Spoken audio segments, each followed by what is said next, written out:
अब इसमें दूसरा सवाल ये होता है कि मान लीजिए एक कोई इंडस्ट्रियलिस्ट है हाँ। जिसके पास काफी सारी कंपनियां हैं। हाँ। इंडस्ट्रियलिस्ट का बेटा या बेटी हम्म। अपने बिजनेस में नहीं जाना चाहता है, वो ब्यूरोक्रेट बनना चाहता है या रेगुलेटर बनना चाहता है या बैंकर बनना चाहता है। हाँ। तो क्या वो इंडस्ट्रियलिस्ट है जो अपने बेटे को पहले बोले कि तुमसे मैं डिसोशिएट होता हूं, तुम मेरे बेटे नहीं हो?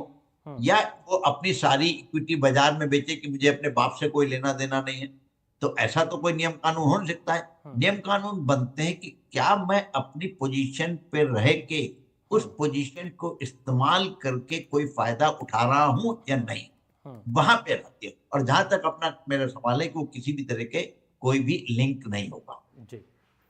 देखिए जयन गुप्ता जी, आपने एक एक करके एक एक पॉइंट को बहुत विस्तार से समझाया। जयन गुप्ता जी, क्योंकि जब से इस रिपोर्ट पर चर्चा हो रही है, बहुत सारे लोग, मैं सोशल मीडिया चेक कर रहा हूं, लोगों के बयान आ रहे हैं, विदेशी ताकतों की साजिश भी इसे बताया जा रहा है कि भारत की जो संस्था है उसको बदनाम किया जाए। इस बार सेबी को भी टारगेट किया गया है।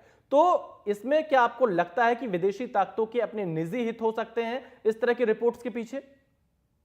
देखिए क्या होता है, मैं फिर बोलूंगा, मैं किसी इस चीज के बारे में कभी नहीं बोलता हूं जिसकी मुझे जानकारी नहीं होती। तो क्या साजिश है क्या नहीं है ये मुझे मालूम नहीं है। हम्म। लेकिन मैं सिर्फ इतना जानता हूं कि सेबी जो है एक जलन का विषय जरूर है लोगों के लिए।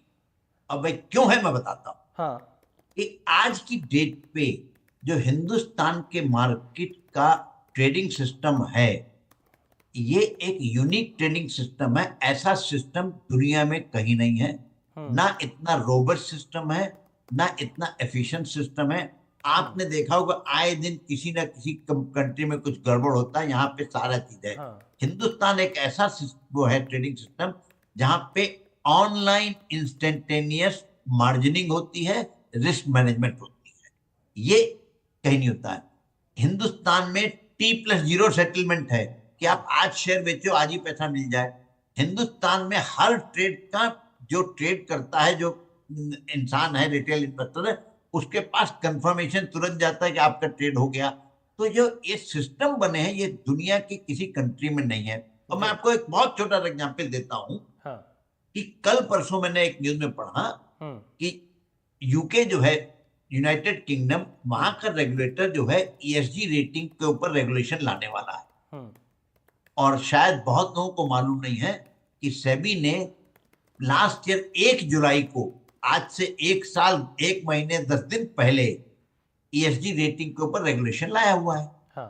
तो हम जो हैं पहले फॉलोअर हुआ करते थे, हम्म। आज लीडर है।